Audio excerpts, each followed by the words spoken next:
8월 19일 언론중재법 개정안이 문체위에서 의결되었습니다. 개정안은 고의 또는 중과실로 허위 조작 보도를 한 언론사에 손해액의 최대 5배를 변상케 하는 내용의 핵심입니다. 고위공직자, 선출직 공무원, 대기업 임원 등 대통령령으로 정한 사람은 징벌적 손해배상을 청구할 수 없도록 수정하기도 했습니다. 열린민주당의 공약에 비추어 흡족하진 않지만 해당 상임위에서의 숙고와 토론을 거친 의결을 존중합니다. 그러나 국민의힘은 아무런 대안 없이 무조건 언론개혁법안에 반대하면서 언론 길들이기라는 비판과 함께 청와대 항의 집회를 열고 문체위 안건조정위에도 불참한 바 있습니다. 언론 통제와 공영방송 장악이라는 목적을 달성하기 위해 수많은 언론인들을 직장에서 쫓아내고 희대의 악명을 떨친 사장과 임원들을 임명한 정권을 만들고 비호했던 기억은 마치 남의 일인 것으로 생각하는 것 같습니다. 지난 2008년 이명박 정부가 친위대인 공직윤리지원관실을 만들어 감시 대상 1순위를 방송사로 했던 기억을 잊었는지 묻습니다.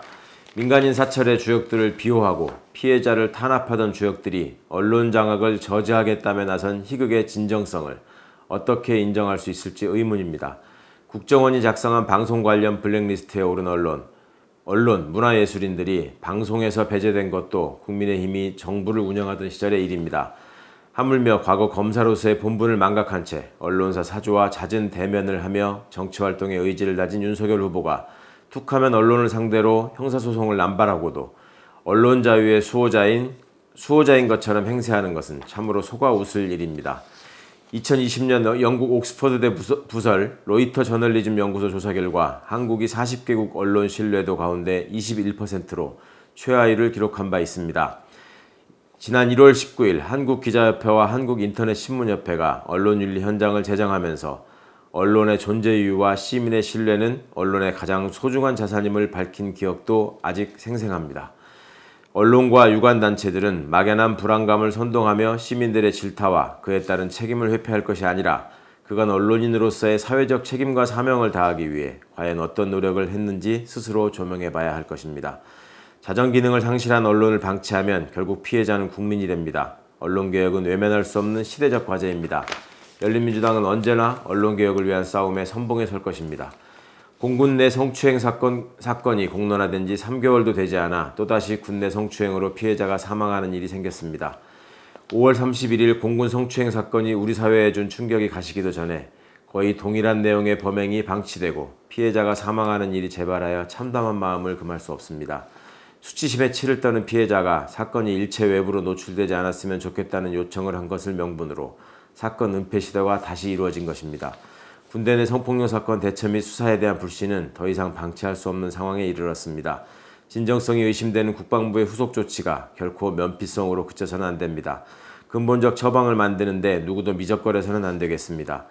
이미 기업과 시민사회에서는 다소의 진통에도 불구하고 계급과 성별, 위계로부터의 불평등 해소와 반성폭력 문화를 형성해가며 성숙한 시민 문화를 지향해 가고 있습니다.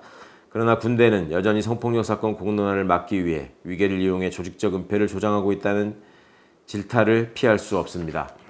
여성을 전우가 아닌 성적 대상으로 보는 왜곡된 시각과 상급자의 개인적 인식에 따라 달라지는 강고한 권력관계에 기반한 고충처리 방식이 더 이상 유지될 수 없다는 것은 이제 상식입니다.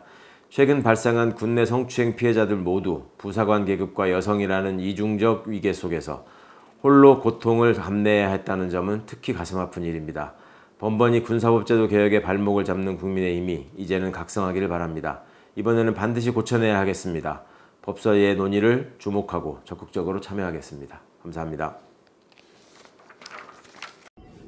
지난 주말 윤석열 씨 처 김건희 씨의 강사 채용 허위 이력 기재가 논란이 되었습니다.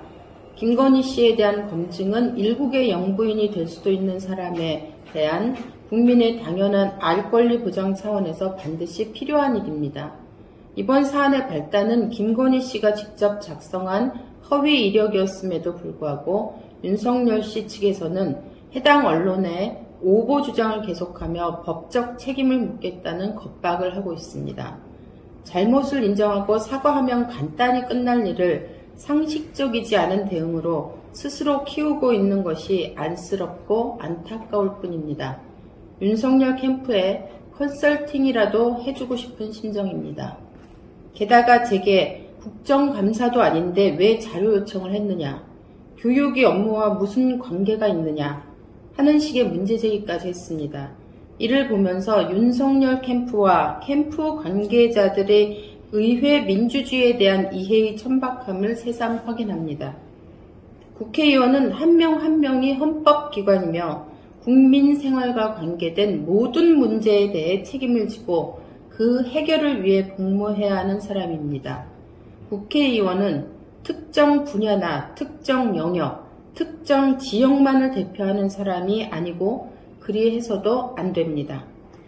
하물며 온 국민의 관심을 갖고 있으며 실제 우리나라 미래를 결정지을 대선 후보 검증 문제는 현 시점에서 정치권에 주어진 중요한 과제 중 하나입니다.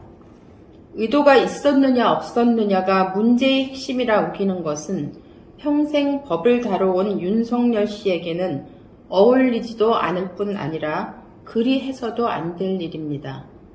대선 후보로 나선 분으로서 공채 서류에 허위 이력을 기재한 잘못을 인정하고 사과하는 것만이 국민 신뢰를 회복하는 길임을 다시 한번 강조하는 바입니다.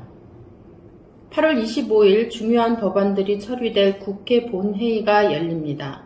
이날 종부세 기준을 완화한 종부세법, 기후위기 대응을 위한 탄소 중립 녹색성장 기본법, 언론중재법, 사립학교법 등이 심의 의결될 예정입니다. 부동산 정책은 부동산 약자인 무주택자들의 편에서 추진되어야 합니다.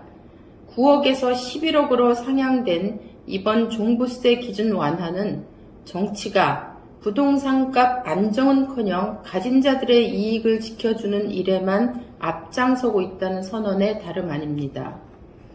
기후위기 기본법은 서로 모순되고 충돌되는 탄소 중립과 녹색 성장을 양립시키는 우를 범하고 있습니다. 게다가 이명박 정부가 제정한 녹색 성장 개념을 그대로 법안에 담음으로써 법 자체에 대한 신뢰마저 깎아버리는 지경에 이르렀습니다. 최근 우리나라는 물론 전 세계가 겪고 있는 절박한 위기에 대한 인식과 해법이 전혀 담겨있지 못한 또 하나의 누더기법이 될 가능성이 높습니다.